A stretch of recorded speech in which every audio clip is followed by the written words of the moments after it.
Hello everyone, আপনারা কি জানেন যে কোন দেশ বিশ্ববিখ্যাত নোবেল পুরস্কার দিয়ে থাকে? কোন দেশের পাসপোর্টই বা বিশ্বের সবচেয়ে শক্তিশালী পাসপোর্ট? দেশটির নাম সুইডেন।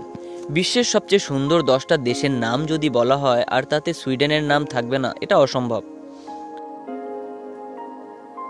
এই দেশটির প্রাকৃতিক সৌন্দর্য এবং মনোমুগ্ধকর পরিবেশ এই দেশটিকে বিশ্বের সমস্ত ভ্রমণ প্রেমীদের কাছে প্রথম পছন্দের একটি দেশ গড়ে তুলেছে। সুইডেন পৃথিবীতে সবচেয়ে বেশি দ্বীপের দেশ, যার সংখ্যা 2,67,570টি। এই দ্বীপগুলির বেশিরভাগই জনবসতিহীন এবং প্রাকৃতিক সৌন্দর্যে ভরপুর। স্টকহোম দ্বীপপুঞ্জ, যা সুইডেনের রাজধানী স্টকহোমের একটি অংশ, প্রায় 30,000 দ্বীপ এবং ছোট দ্বীপ ও শিলাখণ্ড নিয়ে এই স্টকহোম অবস্থিত। তবে স্টকহোম শহর নিজের 14টি দ্বীপের উপর নির্মিত। এই দ্বীপপুঞ্জ নৌভ্রমণ, পর্বতারোহণ এবং সুইডেনের প্রাকৃতিক ও সাংস্কৃতিক ঐতিহ্য অন্বেষণের জন্য একটি জনপ্রিয় গন্তব্যস্থল।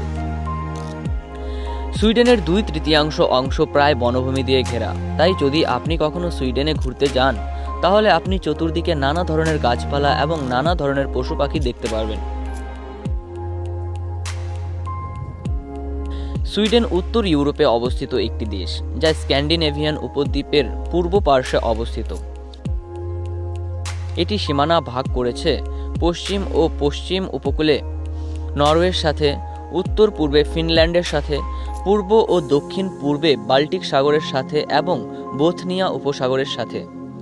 সুইডেনের রাজধানী হল স্টকহোম, যা দক্ষিণ পূর্ব উপকূলে অবস্থিত। দেশটি এর সমৃদ্ধ ইতিহাস, চমৎকার প্রাকৃতিক দৃশ্য এবং উন্নত জীবনযাত্রার মানের জন্য পরিচিত। এটি স্ক্যান্ডিনেভিয়ার বৃহত্তম দেশ এবং ইউরোপীয় ইউনিয়নের সদস্য। সুইডেন ইউরোপের 5ম বৃহত্তম দেশ, কিন্তু তা সত্ত্বেও সুইডেনের জনসংখ্যা যথেষ্টই কম, তাই সুইডেনের বাসিন্দারা তাদের মাথাপিছু আয় অন্যান্য দেশের তুলনায় অনেক বেশি। 4,50,000 বর্গ কিলোমিটার এরিয়া নিয়ে সুইডেন অবস্থিত, কিন্তু এই দেশের জনসংখ্যা মাত্র 1,25,00,000, যা অন্যান্য দেশের তুলনায় যথেষ্ট কম। সুইডেনে প্রতি স্কয়ার কিলোমিটারে শুধুমাত্র 25 জন মানুষের বসবাস, যা ভারত এবং বাংলাদেশের সঙ্গে তুলনা করলে 25 থেকে 30 গুণ কম। সুইডেনের 80% মানুষ শহরে বসবাস করে এবং বাকি 20% মানুষ গ্রামীণ এরিয়াতে বসবাস করে। সাক্ষরতার দিক থেকে, মাথাপিছু আয় এর দিক থেকে এবং নিরাপত্তার দিক থেকে সুইডেন এর অবস্থান প্রথম দিকে। সুইডেনের রাজধানী স্টকহোমের মোটামুটি 73% এরিয়া দ্বীপ এবং পাহাড় দিয়ে ঘেরা। এই শহরটি সুইডেনের সবচেয়ে বড় শহর এবং এখানে সবচেয়ে বেশি মানুষ বসবাস করে থাকে। সমস্ত ধরনের রাজনৈতিক এবং অন্যান্য সুযোগ সুবিধা পাওয়া যায় এই শহরে। বিশ্বের সবচেয়ে বড় আর্ট গ্যালারি স্টকহোম মেট্রো এই শহরেই অবস্থিত। বলা হয় সুইডেন দেশের মতোই শক্তিশালী সেই দেশের পাসপোর্ট। সুইডেন দেশের সরকার সেই দেশের বাচ্চাদের নিয়ে যথেষ্টই সচেতন এবং সেই কারণেই সুইডেন দেশের সরকার এমন একটা আইন পাশ করেছে যে আইনের মাধ্যমে বলা আছে সেই দেশের বাচ্চাদের তাদের মা বাবা কোনো ধরনের চাপ দিয়ে কোনো কাজ করানো বা শারীরিক ও মানসিক টর্চার কিংবা বাচ্চাদের ইচ্ছের বিরুদ্ধে কোনো ধরনের কাজ করাতে পারবে না।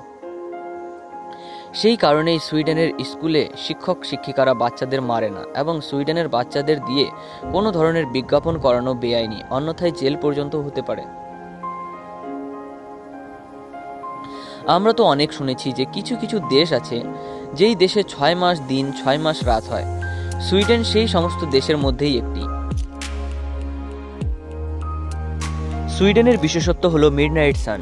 সুইডেন দেশের কিছু কিছু এরিয়া এমন আছে যেখানে 6 মাস পর্যন্ত সূর্য অস্ত যায় না। মে মাস থেকে আগস্ট মাস পর্যন্ত সুইডেনের অনেক এরিয়াতেই সূর্য অস্ত যায় না।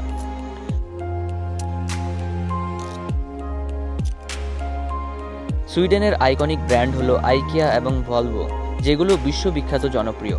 সুইডেনকে গ্লোবাল পপ মিউজিকের ক্যাপিটাল বলা হয়। এটি বিশ্ববিখ্যাত ব্র্যান্ড ABB এর আবাস। সুইডেন তার প্রাকৃতিক সৌন্দর্য, সাংস্কৃতিক বৈচিত্র্য এবং টেকসই উন্নয়নের জন্য একটি অনন্য দেশ হিসেবে সারা বিশ্বে বিশেষভাবে স্থান করে নিয়েছে। সুইডেন একটি মিশ্র অর্থনীতি পরিচালনা করে থাকে, যেখানে শক্তিশালী কল্যাণ রাষ্ট্র এবং বাজার অর্থনীতির সমন্বয়ে রয়েছে। এটি বিশ্বের অন্যতম ধনী একটি দেশ, যার প্রতি মাথাপিছু জিডিপি বেশ উচ্চ। মাথাপিছু আয় $55,000, যা একটি শক্তিশালী অর্থনীতি নির্দেশ করে। সুইডেন মানব উন্নয়ন সূচকে ৫ম স্থানে রয়েছে। এটি অত্যন্ত উন্নত একটি দেশ। সুইডেন একটি সাংবিধানিক রাজতন্ত্র যার সাথে সংসদীয় গণতন্ত্র রয়েছে। সুইডেনের রাজা, বর্তমান রাজা কার্ল সোরস গাস্টাফ একটি আনুষ্ঠানিক পদে রয়েছেন এবং রাজনৈতিক ক্ষমতা প্রধানমন্ত্রীর ও সুইডিশ পার্লামেন্ট রিক্সাদাগ দ্বারা পরিচালিত হয়। সুইডেন তার উচ্চমানের শিক্ষা ব্যবস্থা এবং গবেষণা প্রতিষ্ঠানগুলির জন্য বিশেষভাবে পরিচিত। শিক্ষা সবার জন্য ফ্রি এবং ৬ থেকে ১৬ বছর বয়সী শিশুদের জন্য বাধ্যতামূলক।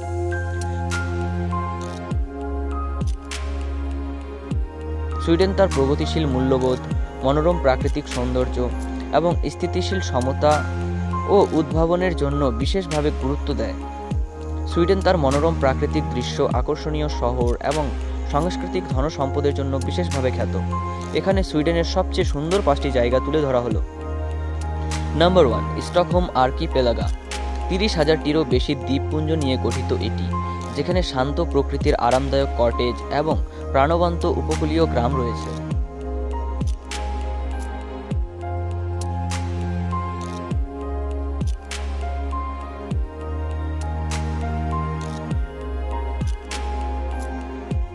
Number 2, Abisko National park.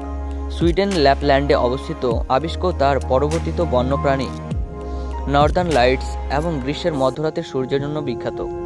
Number 3, ভিসবি, Gotland. UNESCO বিশ্ব ঐতিহ্যবাহী স্থান এটি। এই মধ্যযুগীয় শহরটি সংরক্ষিত শহরের প্রাচীর, পাথুরে রাস্তা এবং গথিক ধ্বংসাবশেষের জন্য পরিচিত।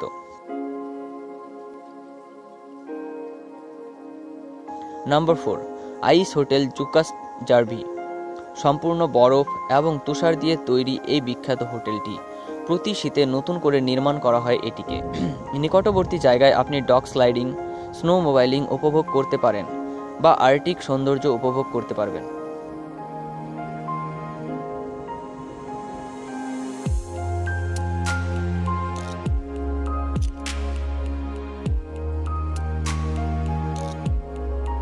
নাম্বার 5, গোটা ক্যানাল। সুইডেনের ব্লু রিবন নামে পরিচিত এই 19 শতকের খালটির পাশে সুন্দর প্রাকৃতিক দৃশ্য, আকর্ষণীয় শহর এবং ঐতিহাসিক লেক রয়েছে। নোবেল পুরস্কার এবং সুইডেন। নোবেল পুরস্কার প্রতিষ্ঠা করা হয়েছিল সুইডিশ রসায়নবিদ এবং উদ্ভাবক আলফ্রেড নোবেল এর উইলের মাধ্যমে। তিনি ডিনামাইট আবিষ্কারের জন্য সবচেয়ে বেশি পরিচিত। নোবেল তার সম্পদের বেশিরভাগ অংশ এই পুরস্কার প্রদানের জন্য দান করেছিলেন, যা মানব কল্যাণে অসামান্য অবদানের কৃতিত্ব দেয়। নোবেল পুরস্কার প্রতি বছর 6টি ক্ষেত্রে প্রদান করা হয়ে থাকে: পদার্থবিজ্ঞান, রসায়ন, চিকিৎসা বিজ্ঞান, সাহিত্য, শান্তি এবং পরবর্তীতে অর্থনীতি যোগ করা হয়। নোবেল পুরস্কারের বেশিরভাগ প্রতি বছর 10ই ডিসেম্বর আলফ্রেড বার্নার্ড নোবেলের মৃত্যুবার্ষিকীতে দেওয়া হয় সুইডেনে। তবে শান্তি পুরস্কার নরওয়ের অসলোতে প্রদান করা হয়ে থাকে, যা নোবেলের সময়ের সুইডেন ও নরওয়ের রাজনৈতিক সংযুক্তি প্রতিফলিত করে। ব্যক্তিগতভাবে সুইডেন দেশের প্রাকৃতিক সৌন্দর্য এবং শিশুদের নিয়ে তাদের সচেতনতা বিষয়টি আমার সবচেয়ে বেশি ভালো লেগেছে। আপনাদের কোন বিষয়টা ভালো লেগেছে জানাতে পারেন। যদি আপনার সুইডেন সম্পর্কে জানার বিষয়টি ভালো লেগে থাকে তাহলে এই ভিডিওটি একটি লাইক করুন, আমাদের চ্যানেলকে সাবস্ক্রাইব করুন বিশ্বজুড়ে চমৎকার অন্যান্য দেশ সম্পর্কে জানার জন্য, এবং কমেন্টে জানান যে পরবর্তী কোন দেশটি সম্পর্কে আপনি ভিডিও দেখতে চান। Thank you.